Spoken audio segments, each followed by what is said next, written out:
चुनावी जनसभा में इकट्ठा हुए बीएसपी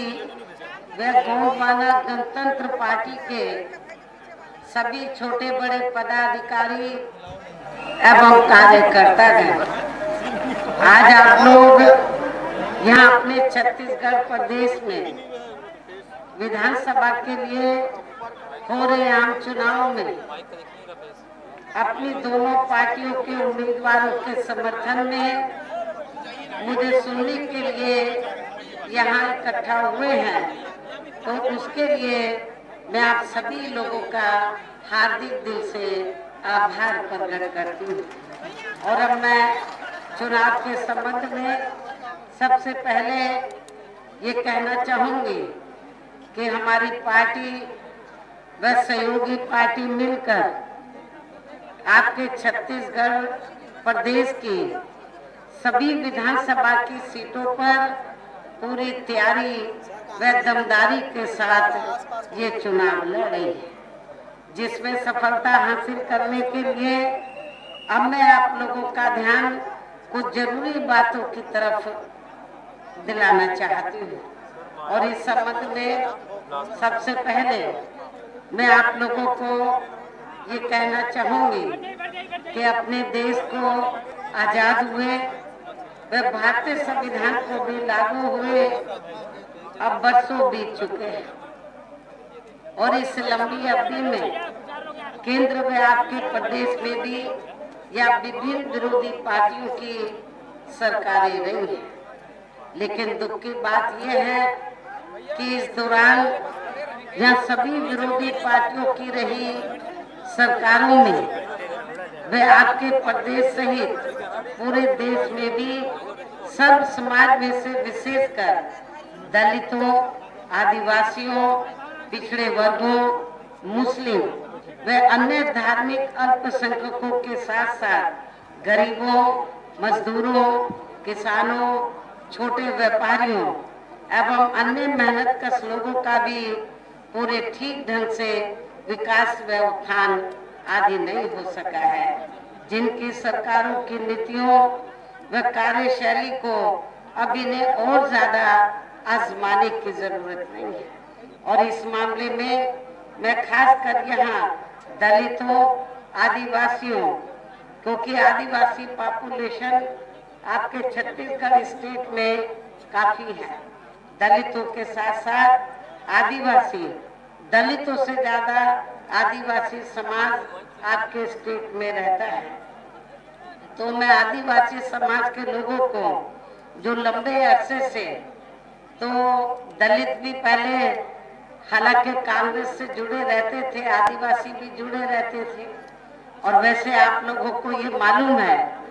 कि जब अंग्रेज भारत को छोड़कर गए, देश आजाद हुआ, तो आजादी के बाद लंबे अरसे तक केंद्र और ज्यादातर राज्यों में कांग्रेस पार्टी पावर में रही, और कांग्रेस पार्टी को सत्ता में लंबे अरसे तक आसीन रखने वाले लोग कौन हैं? ज्यादातर वीकर सेक्शन के लोग हैं। आप लोगों ने केंद्र और ज्यादातर राज्यों में तो कांग्रेस को सत्ता में रखा। जब अंग्रेजों के जाने के बाद कांग्रेस पावर में आई और परम पूज्य बाबा साहब डॉक्टर भीमराव अंबेडकर देश के पहले कानून मंत्री बने, तो उस समय बाबा साहब डॉक्टर अंबेडकर ने केंद्र की सरकार को, उस समय की कांग्रेसी केंद्र की सरकार को, और खास तौर से पंडित जवाहरलाल नेहरू एंड कंपनी के लोगों को ये कहा था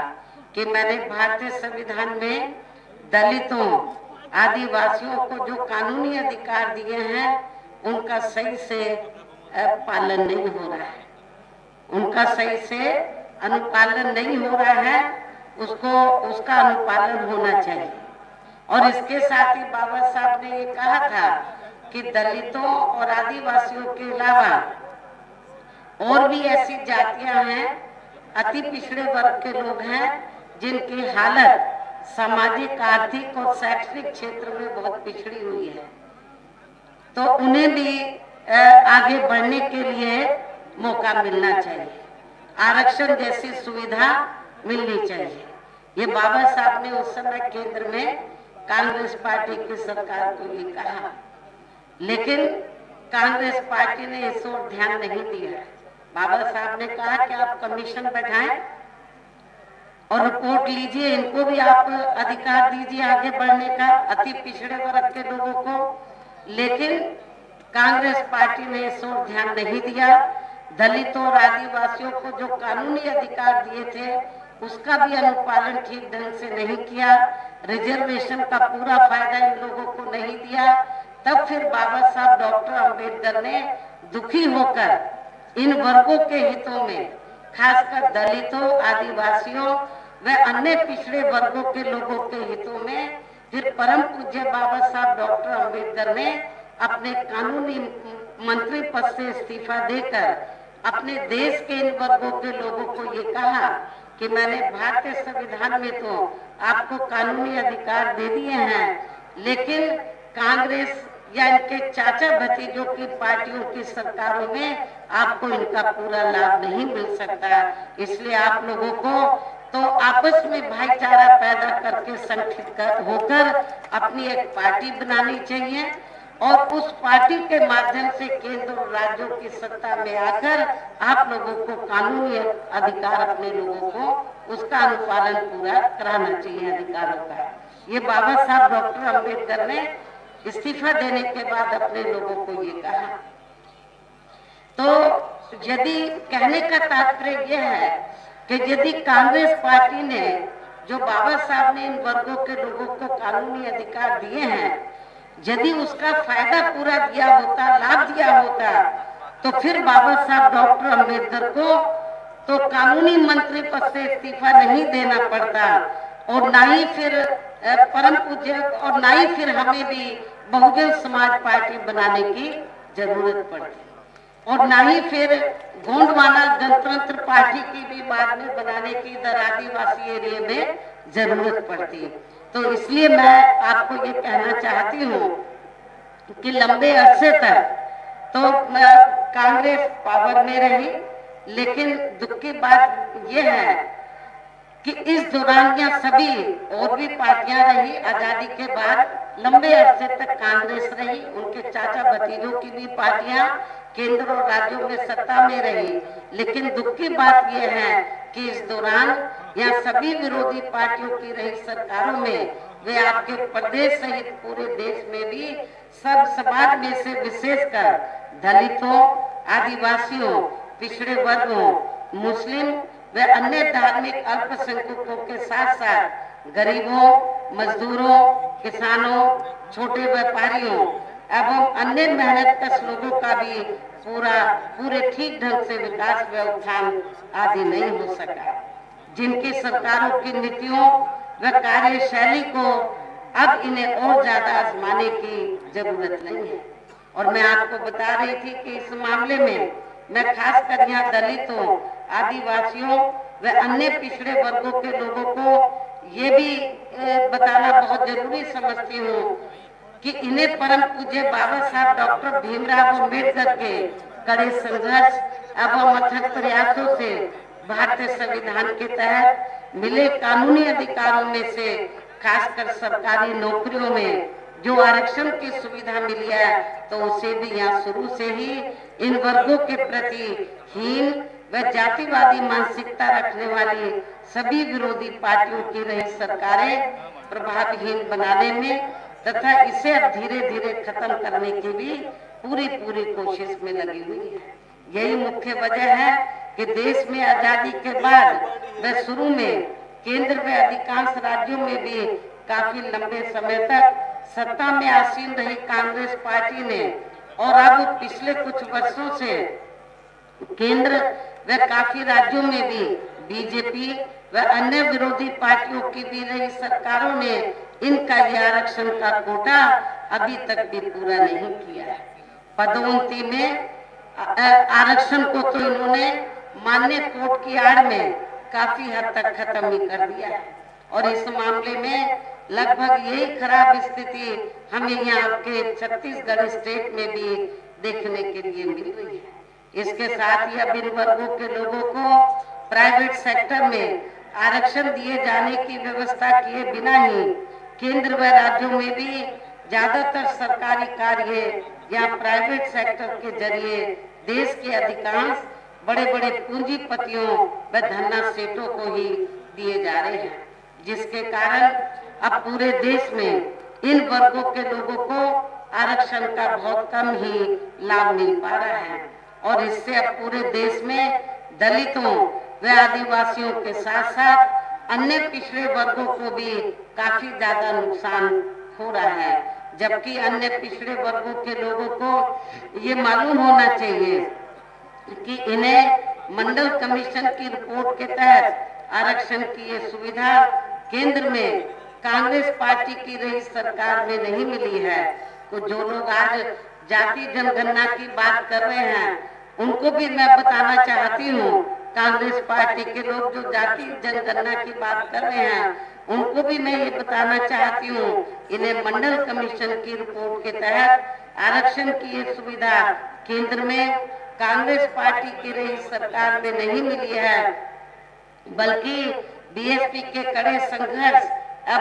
एवं अथक प्रयासों से केंद्र में रही श्री बीपी सिंह की सरकार में ही इन्हें ये सुविधा मिली है, जिसका अब यहाँ जातिवादी विरोधी पार्टियों की सरकारें इन्हें पूरा लाभ नहीं दे पा रही हैं। ये बड़े दुख की बात है। इसके साथ ही श्री बीपी सिंह की सरकार में इन वर्गों के मसीहा परम पूज्य बाबा साहब डॉक्टर भीमराव अम्बेडकर को भी यहाँ भारत रत्न की उपाधि से सम्मानित किया गया है, जिसके लिए वो हर प्रकार से पात्र भी थे, जो बहुत पहले ही इनको ये सम्मान मिल जाना चाहिए था, जिसके लिए विशेषकर कांग्रेस पार्टी प्रमुख तौर से जिम्मेवार व कसूरवार भी है। इससे इन वर्गों के प्रति इस पार्टी की हीन व जातिवादी मानसिकता साफ झलकती है, जिसने अर्थात कांग्रेस पार्टी ने इनके कारवां को आगे बढ़ाने वाले व हर मामले में समर्पित व्यक्तित्व मान्यवर श्री कांशीराम जी के देहांत होने पर केंद्र में उस समय रही कांग्रेसी सरकार ने एक दिन का भी इनके सम्मान में राष्ट्रीय शोक घोषित नहीं किया था। इन वर्गों के मामले में यहाँ मैं ये भी कहना चाहूंगी, केंद्र द्वारा देश की लोकसभा व राज्य विधानसभाओं में अभी हाल में ही महिलाओं को जो 33% आरक्षण देने की व्यवस्था की गई है, तो उसमें SC, ST व OBC वर्गों की महिलाओं को अलग से कुछ भी आरक्षण नहीं दिया गया है। अर्थात इस मामले में इन वर्गों की महिलाओं की पूरी उपेक्षा की गई है। इसके साथ ही यहाँ मैं ये भी कहना चाहूंगी कि इन वर्गों के लोगों को जुल्म जाति से निजात दिलाने के लिए जो भी नियम व कानून आदि बने हैं, तो उन पर भी केंद्र व अधिकांश राज्यों की भी सरकारें सही से अमल नहीं कर पा रही हैं, जिससे अब यहाँ खासकर दलितों व आदिवासियों के ऊपर शोषण करने वाले लोगों का मनोबल और भी ज्यादा बढ़ रहा है। और ये सब हमें यहाँ आपके छत्तीसगढ़ प्रदेश में भी काफी कुछ देखने के लिए मिल रहा है। और खासकर यहाँ बेकसूर आदिवासियों को तो बड़ी संख्या में उन्हें जबरन नक्सली बता के उनका काफी शोषण भी किया जा रहा है, जिसमें काफी कुछ सच्चाई भी हमें देखने के लिए मिलती है। इसी प्रकार हमें पूरे देश में मुस्लिम व अन्य धार्मिक अल्पसंख्यक समाज के लोगों की भी हालत कोई खास अच्छी नजर नहीं आती है, जिसका काफी कुछ खुलासा केंद्र सरकार की सच्चर कमेटी की रिपोर्ट में भी किया है। इसके साथ साथ अपर कास्ट समाज में से खासकर गरीब लोगों की भी आर्थिक स्थिति अभी भी पूरे देश में यहाँ काफी ज्यादा खराब व दयनीय बनी हुई है। इनके अलावा आपके प्रदेश सहित पूरे देश में सर्व समाज में से विशेषकर यहाँ गरीब, मजदूर, किसान, कर्मचारी, छोटे व्यापारी एवं अन्य मेहनतकश लोग भी अपनी विभिन्न समस्याओं को लेकर अभी भी हमें काफी ज्यादा दुखी ही नजर आते हैं। और इनमें से किसान वर्ग तो केंद्र की वर्तमान भाजपा सरकार द्वारा बनाई गई उनकी गलत नीतियों के कारण काफी ज्यादा परेशान व आंदोलित भी रहा है। लेकिन इन सबकी मुख्य वजह हमारी पार्टी केंद्र में आपके छत्तीसगढ़ प्रदेश में भी यहाँ अब तक की रही सभी विरोधी पार्टियों की सरकारों की जातिवादी, पूंजीवादी व संकीर्ण मानसिकता के तहत बनाई गई उनकी गलत नीतियों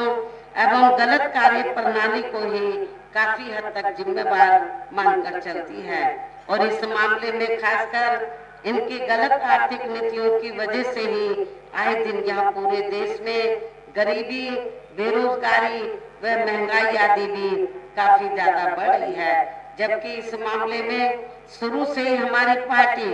केंद्र व राज्यों की सरकारों से भी हर स्तर पर ऐसी नीति अपनाने की लगातार ये मांग करती आ रही है कि देश में कुछ गिने चुने पूंजीपतियों व धन्ना सेठों का विकास होने की बजाय बल्कि यहाँ गरीब व आम लोगों का ही विकास होना चाहिए। तभी फिर सही मायने में यहाँ की आम जनता अपनी गरीबी, बेरोजगारी, महंगाई व अन्य और भी समस्याओं से काफी हद तक निजात पा सकती है। इसके साथ साथ अब अपने देश में भ्रष्टाचार भी हर स्तर पर काफी ज्यादा बढ़ रहा है, जिससे आपका खुद का अपना छत्तीसगढ़ प्रदेश भी अछूता नहीं रहा है। किंतु इन सबका मुख्य कारण हमारी पार्टी आजादी के बाद से लेकर अभी तक केंद्र व देश के अधिकांश राज्यों में तथा आपके खुद के अपने छत्तीसगढ़ प्रदेश में भी ज्यादातर सत्ता यहाँ गलत पार्टियों में से खासकर कांग्रेस, बीजेपी व इनकी सहयोगी पार्टियों के हाथों में ही आने को मानकर चलती है। और इन सभी विरोधी पार्टियों को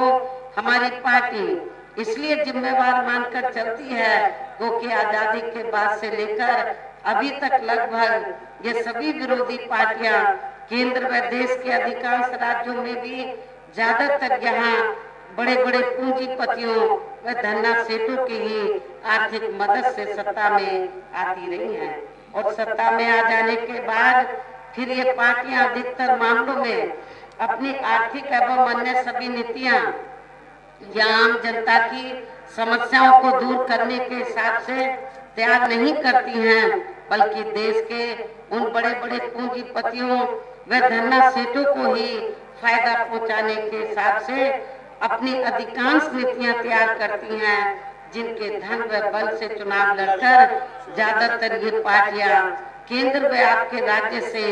देश के अन्य राज्यों में भी अभी तक यहाँ सत्ता में आती रही हैं, जिसके कारण ही अब पूरे देश में वे आपके खुद के अपने प्रदेश में भी अभी भी हमें यहाँ सब समाज के लोग अधिकांश मामलों में अपनी विभिन्न समस्याओं को लेकर काफी ज्यादा दुखी व परेशान ही नजर आते हैं। जबकि पूरे देश में बीएसपी ही अकेली एक ऐसी पार्टी है जो विरोधी पार्टियों की तरह देश के बड़े बड़े पूंजीपतियों व धन्ना सेठों की आर्थिक मदद से नहीं बल्कि अपनी पार्टी के ही आम कार्यकर्ताओं की आर्थिक मदद से चुनाव लड़कर यहाँ केंद्र व राज्यों की सत्ता में आना चाहती है, ताकि हमारी पार्टी सत्ता में आने के बाद फिर बिना किसी दबाव के व आजाद होकर सर्व समाज के लोगों की सभी समस्याओं का समाधान करके उन्हें हर मामले में व हर स्तर पर खुशहाल बना सके। और इसी आधार पर चलकर ही आबादी के हिसाब से देश के सबसे बड़े प्रदेश उत्तर प्रदेश में 4 बार हमारी पार्टी ने अपने नेतृत्व में वहां सरकार भी बनाई है। और हमने अपनी सभी चारों रही सरकारों में अपनी पार्टी की विचारधारा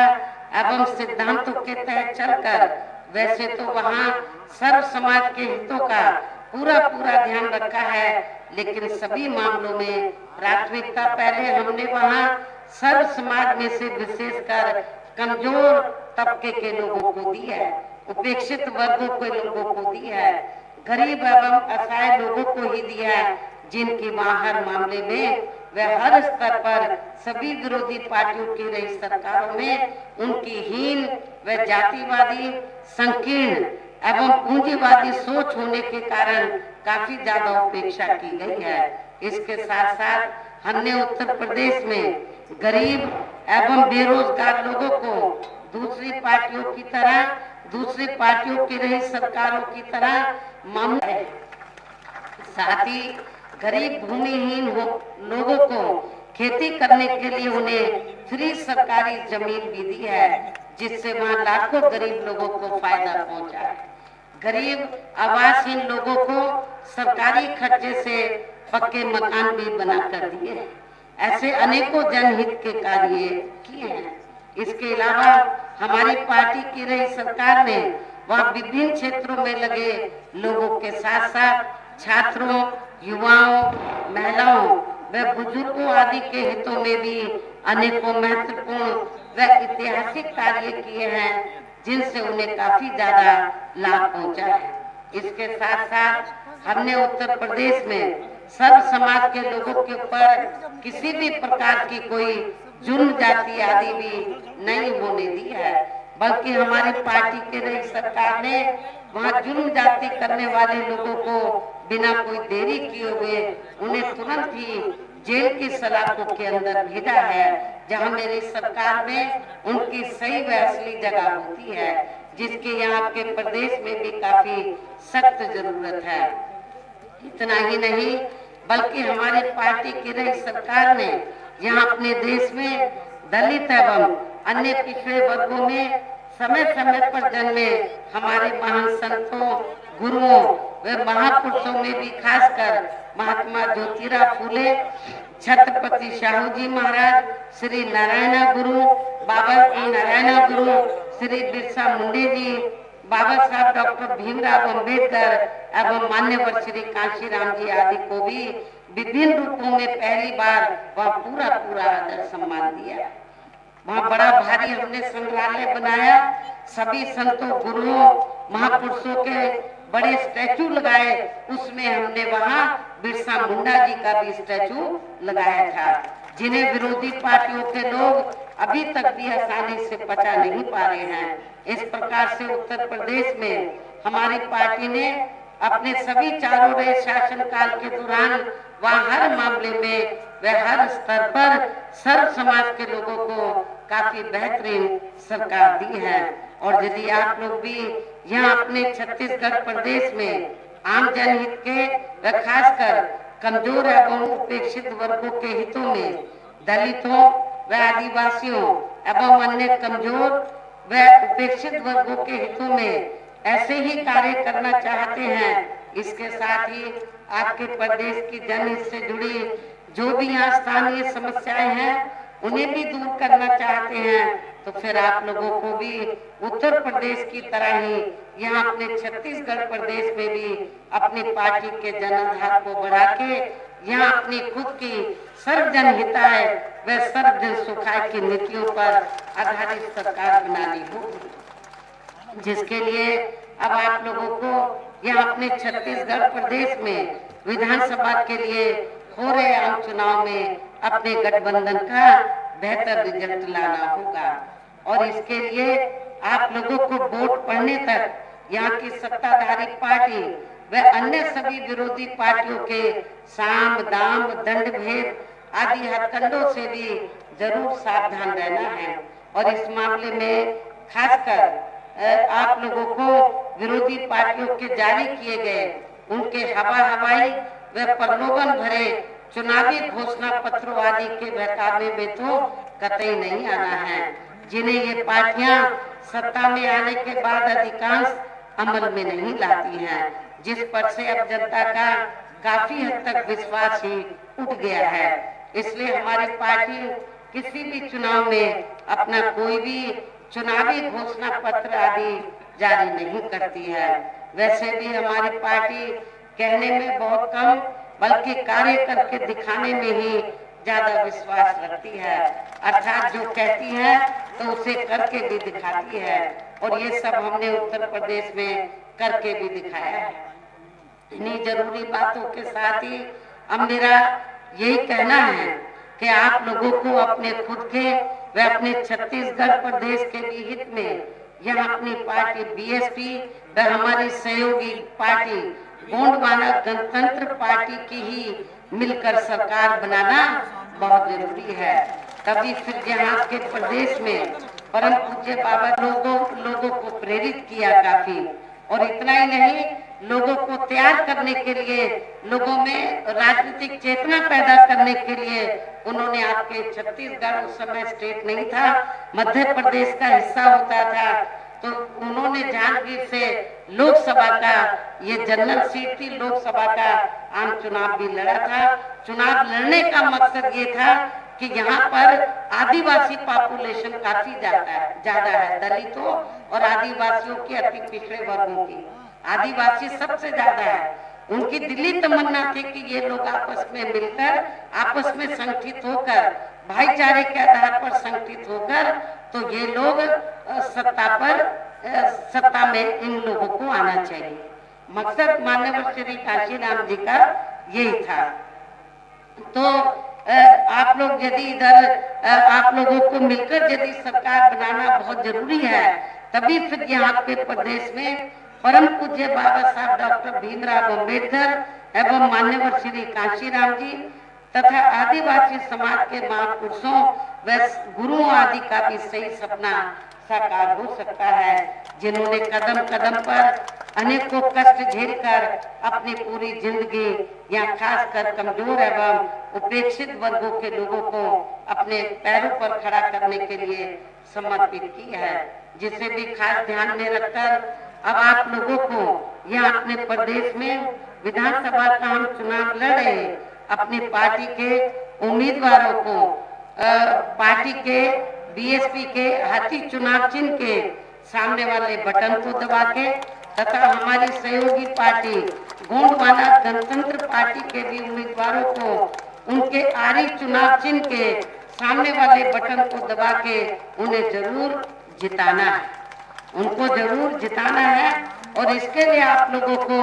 वोट पड़ने वाले दिन अपने सभी कार्य छोड़कर वे अपने अपने पोलिंग बूथों पर समय से पहुंचकर अपना वोट डालना बहुत जरूरी है। और इस मामले में हमारी महिलाएं भी पीछे नहीं रहेंगी। इसके साथ ही आप लोगों का ये भी पूरा प्रयास होना चाहिए कि जिसमें हमारे काफी टॉप के स्थानीय नेता हैं, श्री दाऊ राम रत्नाकर भी हैं जो चुनाव लड़ रहे हैं, और इनके और बहुत से यहाँ के स्थानीय साथी हैं। तो जिसके लिए यहाँ स्थानीय नेताओं के साथ साथ पार्टी के राज्यसभा सांसद श्री रामजी गौतम और श्री नर्मदा प्रसाद व इनके अन्य और साथी भी पूरे जी जान से लगे हैं। हालांकि मैंने बीच में आपके छत्तीसगढ़ स्टेट के खासकर नौजवानों को में ऊर्जा पैदा करने के लिए, उनको तैयार करने के लिए मैंने श्री आकाश आनंद को भी आपके छत्तीसगढ़ प्रदेश में भेजा है। इन्हें अब मैं आप लोगों का और ज्यादा समय न लेते हुए आप लोगों से यही मैं पुरजोर अपील करती हूँ कि आप लोगों को अपनी पार्टी व सहयोगी पार्टी के भी उम्मीदवारों को कामयाब बनाना बहुत जरूरी है और अच्छे वोटों के माध्यम से उनको जिताना है। और आप लोगों को मैं अंत में फिर ये कहना चाहती हूँ कि कांग्रेस और बीजेपी अब जैसे जैसे चुनाव ये दूसरे चरण का नजदीक आएगा तो ये लोग किस्म किस्म की अफवाहें फैलाएंगे और किस्म किस्म के आश्वासन देंगे। आप लोगों को उनके बहकावे में नहीं आना है। आप लोगों की ये जो दोनों पार्टियां हैं जो मिलकर चुनाव लड़ रही हैं, इन दोनों पार्टियों के उम्मीदवारों को एक तरफा अपना वोट देकर अपनी इन दोनों पार्टियों के उम्मीदवारों को कामयाब बनाना है, छत्तीसगढ़ की असेंबली में जरूर जिताकर भेजना है। और मैं उम्मीद करूंगी कि आप लोग अपनी सरकार बनाएं। यदि सरकार नहीं भी बना पाते, कम से कम बैलेंस ऑफ पावर तो आप लोग जरूर बन जाए। तो इस उम्मीद के साथ ही अब मैं अपनी बात यही समाप्त करती हूँ। जय भीम, जय भारत।